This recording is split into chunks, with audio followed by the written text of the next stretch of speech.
Have you ever felt lost? Uncertain? Not sure where to go next? What am I doing here?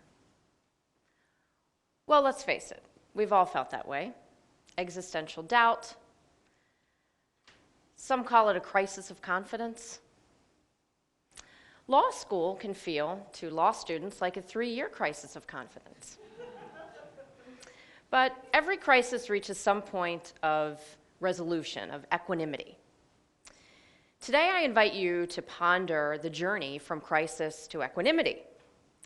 It starts with an intentional look at what am I doing here? The very first assignment I give my clinic students is to come to my orientation with a journal entry entitled, "What am I doing here?" That's their first clue that I'll be pushing them outside their comfort zone. Many of them have had me for the family law doctrinal course, so they already know I can be a little pushy. As law professors, we tend to teach the way we have been taught in ways that resonated with us as students. And I'm true to that norm in that one of my law professors here in this building, actually, Adrian Davis, my very first law professor in my very first year course, contracts, engaged in unconventional teaching methods. And one of them was to assign us very early in the course to read the book The Remains of the Day or watch the film. She gave us the option. She just wanted us to get the story. And we all thought that was crazy. What could this novel possibly have to do with first-year contracts? What was the point, we asked her. She wouldn't tell us. "You'll see," she said, you'll see. So I went and found the book and read the whole thing. Well, I tried to read it.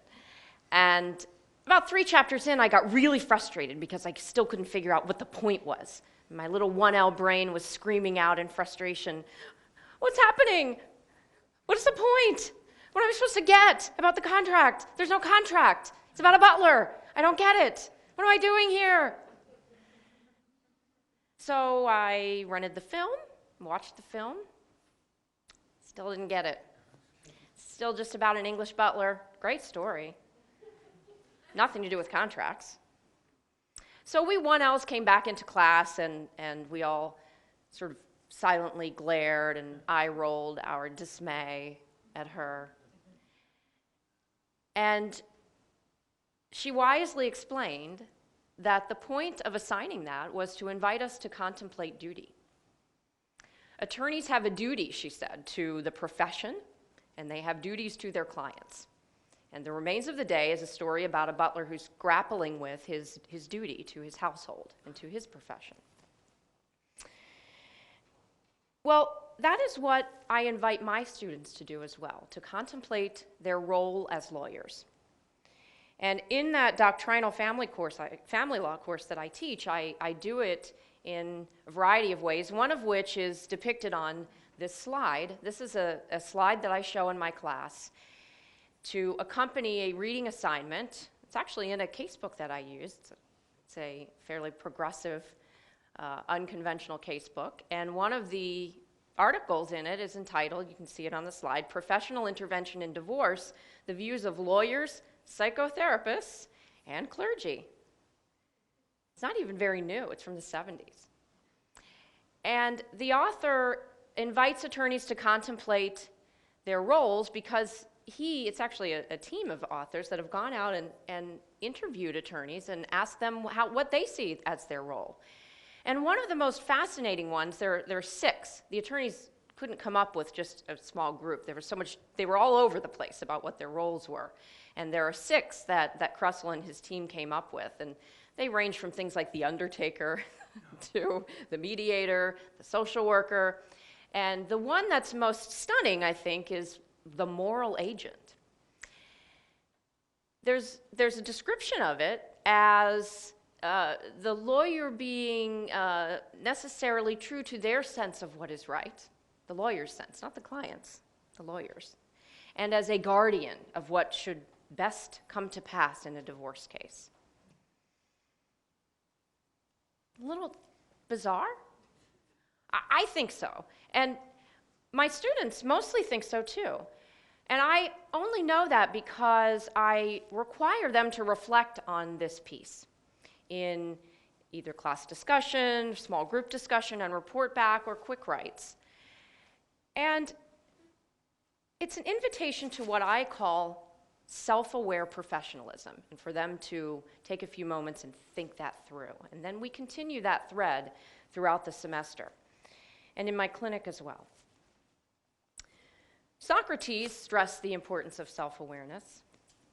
In 2007, a Seattle law professor, Paula Lustbader, summoned Socrates when she wrote, "It is ironic that in institutions where the Socratic method is the main currency, law schools do not do more to promote reflection. Socrates himself states, life without inquiry is not worth living. Through reflection and discernment," she writes, "students develop skills to endure and excel with grace and humility in law school as well as in the profession." The grace and humility that Professor Lustbader describes are embodied in my law student that I've been mentoring for the past year or so, Courtney Keel. She's our next and closing speaker today. Mentoring is a key component of self-aware professionalism. It fosters reflective learning and growth by the student and the mentor. In short, it is symbiosis. For the student, Courtney, and for myself as the mentor, tremendous professional growth has come to pass, as well as scholarly progress. For example, what you see on the screen is me speaking at Pepperdine Law earlier this year about campus violence. And this was a panel discussion, and Courtney was part of our panel. She appeared by Skype. You see her on the big screen from way back home at Penn State. And here you see a tweet by Courtney promoting our sexual assault research project at Penn State Law. Courtney's commitment to cultivating self-aware professionalism within herself has really been remarkable. Rather than be discouraged by the lack of traditional legal jobs facing her as she approaches graduation, she has been steadfast in her goals to do law and policy work, which was the reason she came to law school. As a result, her professional demeanor and her skill set have grown by leaps and bounds. Courtney is now recognized as a budding legal expert on sexual violence. Our UNESCO chair calls her essential to this project that he's working on with us, this gender-based violence project on Penn State's campus. And in fact, just a few days ago, Courtney was interviewed and featured on several national media outlets, television news, including NBC, ABC, and CBS. She was on the Today Show, for heaven's sake. Sexual assault and other forms of gender-based violence are a huge part of my work. So to give you another example of how this plays out, self-aware professionalism, these are images depicting a tragedy that occurred in my professional life in 2013. One of my clinic's clients, she's pictured here, Tracy Raymond, was murdered by her abusive, estranged husband in a murder-suicide just a few days after we served him with her divorce complaint. Mentoring my clinic students that semester was the most challenging professional situation I ever encountered.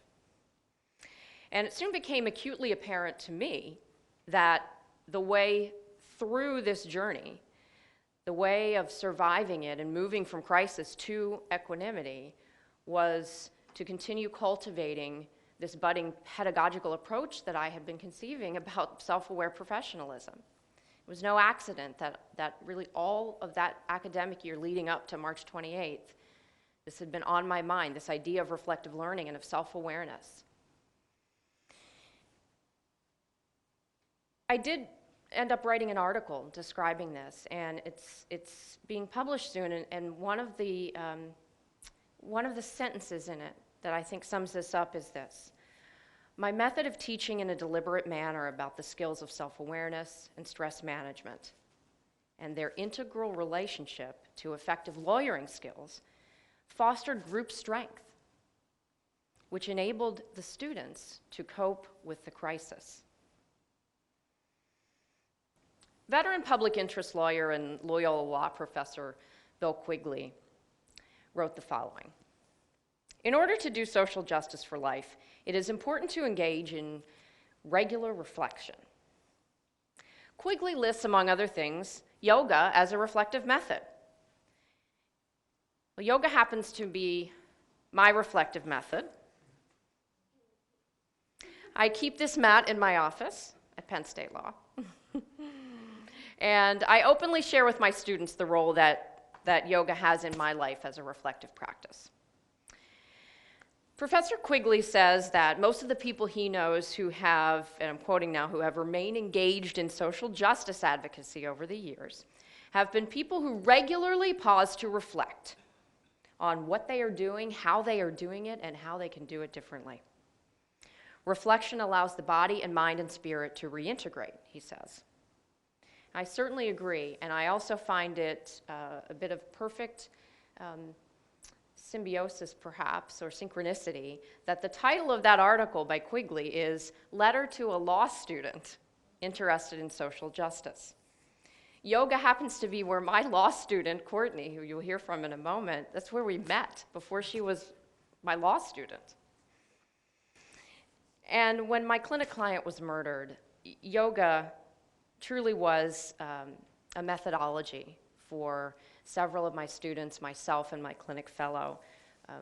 We attended together a few times, and it provided a healing space for all of us. It carried over into our professional coping, and I truly believe it took us from crisis to equanimity.